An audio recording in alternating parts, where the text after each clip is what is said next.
xuska sanad guuradii lixdanaad xalay waxaa lagu qabtay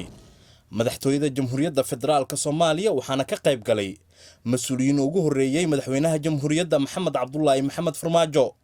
gudoomiyaha golaha shacabka Maxamed Mursal Sheekh Cabdiraxmaan inta badan golayaasha dowladda federaalka Soomaaliya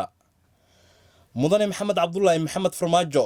ayaa qaatay khudbad dhinacyo badan taabaneysay waxaana uu ka hadlay wada hadalka dowladda Soomaaliya iyo waliba Somaliland waxa uu amaanay doorka madaxweyne Muuse Biixi Cabdi sodonka sano soo socda waxaan raadinaynaa midnimo waxaan raadinaynaa inaan ka gudubno waxaan culiyaamiyey oo Soomaaliya oo Ilaahay meel fiican maxaan ku raahdaa dhigay oo ku naallo Soomaaliya oo khayraad Ilaahay barsiiyey Soomaaliya oo dad yar ahayn Soomaaliya dad firfircoon ah wax walba wadaaga dhinac walbana maxaan ku raahdaa ehel iyo walaalo u ah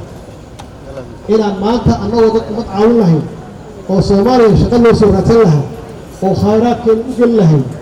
oo aan raadin lahayn hadday tahay batrool hadday tahay macdan iyo inta kale oo dhulka dushiisa saaran in aan ummadeenna ka haqabtirno waa nasiib darro in Soomaaliya cid walba ay tiraahdo ha la caawiyo Soomaaliya ha laga caawiyo amniga ha laga caawiyo dhaqaalaha ha laga caawiyo maxaa ku raahdaa bulshada ha noqoto basket wax lagu shiro kaliya inay noqoto oo waxba ka soo noqon sodonka sano soo socda waa cashar waa test annaga dadkeena madaxda ay ugu horeyso iyo guud ahaan bulshada Soomaaliyeed laga rabo inaan u dhaqaaqno midnimo inaan raadino waa bilaawna inaan raadino midnimo oo aan ka raadino walaalahin Somaliland aan ka raadino muddaan ka shaqeynaynay Ilaahay baa nagu guuleeyey waxaan rajaynayaa in wada hadalkaasi uu noqdo mid miro dhal ah maxaa yeelay kalama maaranno waa isu baahannahay dhinac walba yaan ehel iyo waalo u nahay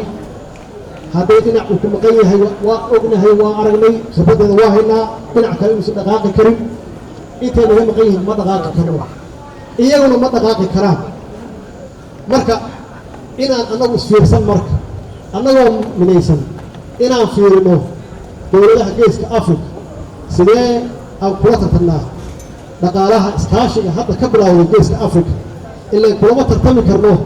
annagoo qaybsan kulama tartami karno adduunku waxaa dhashay globalization wax la yiraahdo geeska Afrika waxaa ka bilowday iskaashi dhaqaale annagaana bilownay fakarkeedana annagaa lahayn annagoonan iswadan kaan maaha waa wax dhaba annagaa ka iibinay annagaa u tagnay xaqiiqatan markii ugu horreysay waxay ahayd Suudaan in lagu qabto waa markii 2017 iyadoo ahayd waa socon weyn waa noo socotay markii dambe waa howl bilaabatay shaqo bilaabatay weyn waxay ogaadeen geeska Afrika dowladaha ku yaalla inuu isu baahan yahay in dowlad keligeed istaagnaan karin waxay ogaadeen colaadii iyo dhibaatadii ka jirtay inaan la wadi karin in maanta iyo wixii ka dambeeya loo baxo economic development inaan horumarino shacabkeenna